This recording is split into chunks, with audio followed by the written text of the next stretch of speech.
آپ کا کردار بتا رہا ہے کہ آپ کے اندر حوصلہ نہیں ہے. نوجوانوں نے جو دھوبی پٹکار ان کی نکالی ہے وہ آپ کے آپ بنی گالا نہیں ہے. کوئی حلال کرپشن کے زمرے میں آتی ہے. اب پھر آپ الیکشن ہارے تو آپ نے اب 80 پنچر نکال دیے. راتوں رات کسی نے آ کے تو ڈرائی کلین مشین میں گھسا دیا اور فارم 47. ہم اس ایوان کو چلنے نہیں دیں گے. ایک گاڑی جو تھی وہ ہضم کر گئے, رولز میں الاؤڈ ہی نہیں. اب سنیں نا, ہم نے آپ کی بات سنی ہے, آپ کی بات بڑے تحمل سے سنی. السلام علیکم ناظرین کرام, پہلے آپ یہ ویڈیو دیکھیے پھر اس پر ڈیٹیل میں بات کرتے ہیں. نشانہ بنا ہوں اس دور کا کہ جب میرے اوپر اور ہماری پوری پارٹی کی قیادت کے اوپر جھوٹے مقدمے بنائے گئے. مجھے بھی تقریباً 2.25 مہینے اس اڈیالہ جیل کے سیل میں رکھا گیا کہ جہاں پہ سزائے موت کے قیدیوں کو رکھا جاتا ہے. اس لیے نہیں کہ میں نے خدا نہ خواستہ کوئی کرپشن کی تھی. کیس مجھ پہ یہ بنایا گیا کہ آپ نے نارووال کے اندر ایک کھیلوں کا کمپلیکس بنانے کے لیے فنڈز کیوں جاری کیے.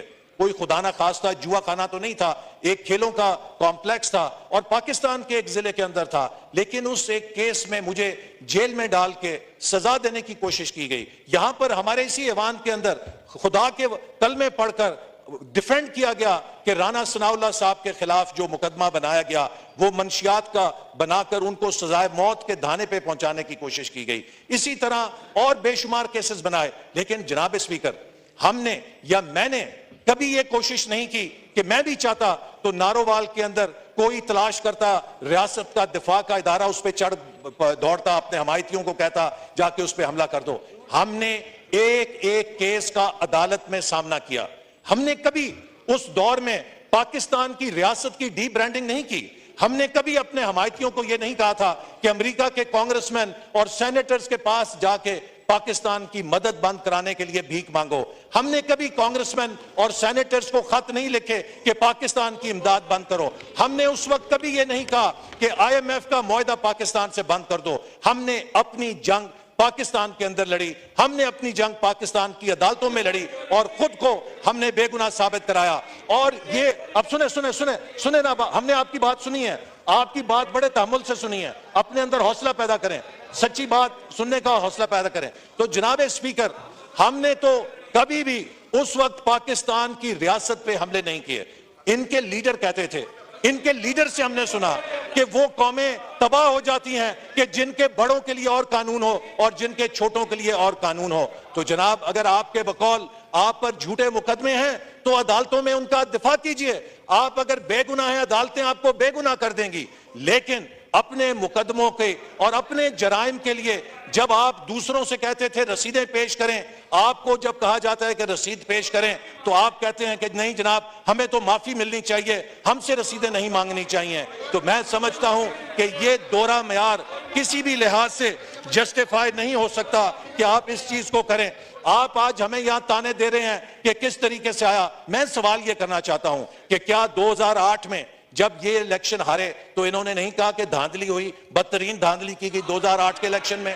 جب 2013 میں ہارے تو کیا 35 پنچر کا شور نہیں مچایا, بعد میں کہا نہیں جی یہ تو ایسے ہی کسی نے میرے کان کے اندر کہہ دیا تھا. اب پھر آپ الیکشن ہارے تو آپ نے اب 80 پنچر نکال دیے. سوال یہ ہے کہ 2/3 پاکستان نے آپ کے خلاف ووٹ دیا ہے, آپ کو 1/3 ووٹ ملا ہے. پاکستان کے 4 فیڈریٹنگ یونٹس میں سے 3 فیڈریٹنگ یونٹس نے آپ کو مسترد کیا ہے. لہٰذا آپ کا جو مینڈیٹ ہے اس کے مطابق آپ اپنے مینڈیٹ کی خدمت کریں اور اس ملک کے نظام کو, اگر آپ یہاں پہ دھمکیاں دیں گے, آپ یہاں پر یہ کہنا چاہیں گے کہ ہم اس ایوان کو چلنے نہیں دیں گے, تو معاف کیجئے, یہ ایوان آپ کی پراپرٹی نہیں, یہ 24 کروڑ عوام کی پراپرٹی ہے.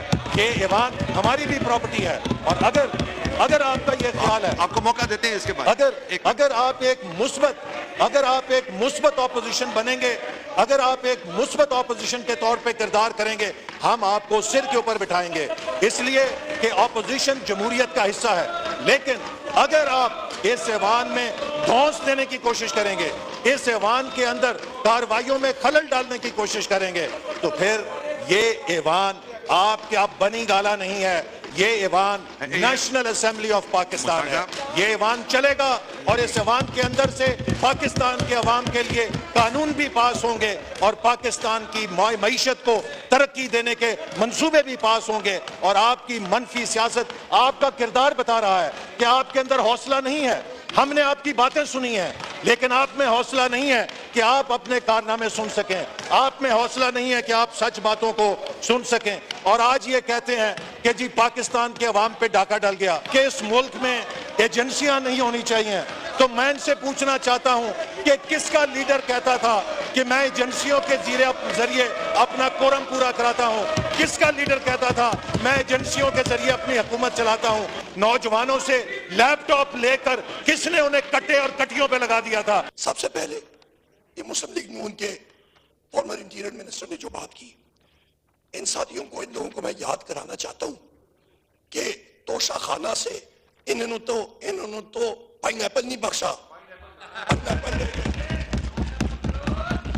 وہ پائن ایپل کا تو حساب دے دیں۔ ایک گاڑی جو تھی وہ ہضم کر گئے، رولز میں الاؤڈ ہی نہیں، بی ایم ڈبلیو لے گئے، وہ خود اس پہ کبھی مری جا رہے ہیں تو کبھی کدھر جا رہے ہیں، اس کا تو حساب دیں۔ وہ کہاں پہ گئی؟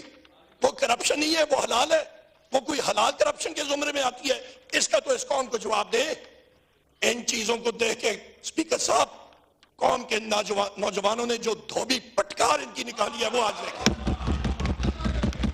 دھوبی پٹکار تو نکلی، اور جس وقت وہ کپڑے لگائے سوکھنے کے لیے تو راتوں رات کسی نے آ کے تو ڈرائی کلین مشین میں گھسا دیا اور فارم 47 کو نکال دیا۔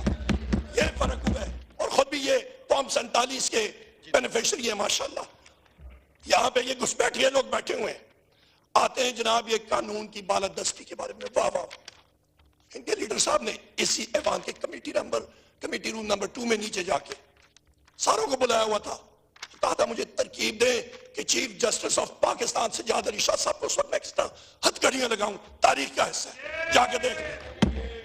تیسری چیز، رانا ثنا کے بارے میں بات کی تو ان کی حکومت تھی نا، ڈی جی اینٹی نارکوٹکس ان کے نیچے آتا تھا، اس ڈی جی نارکوٹکس کو ان کے دور والے کو کہتے کہ جو پچھلا ڈی جی نارکوٹکس ہے اس کے خلاف ایف آئی آر کاٹیں، رانا ثناء اللہ یا مسکین ہے یا انوسنٹ ہے تو اس کے خلاف اپالوجی دیں، نہیں کر سکے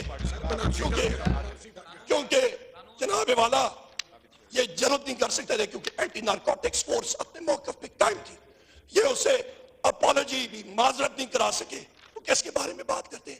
کس کو یہ بیوقوف بناتے ہیں؟ جناب اسپیکر، یہ بات کرتے ہیں آئین اور قانون کی، یہ ہم ساروں میں غصہ کیوں ہے؟ یہ ان کی حکومت تھی، پولیس فورس ان کی تھی۔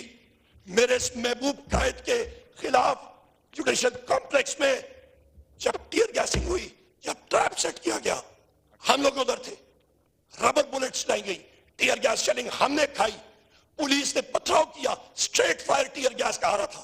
ناظرین کرام، آپ نے ویڈیو دیکھی پاکستان مسلم لیگ نون کے احسن اقبال اور پاکستان تحریک انصاف کے عمر ایوب کے درمیان شدید قسم کی لڑائی۔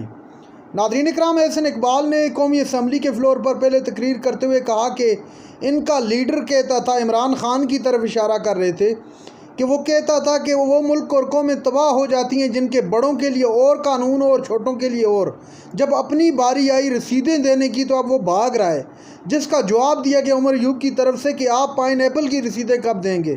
کیا وہ حلال کرپشن تھی؟ اس کا حساب کون دے گا؟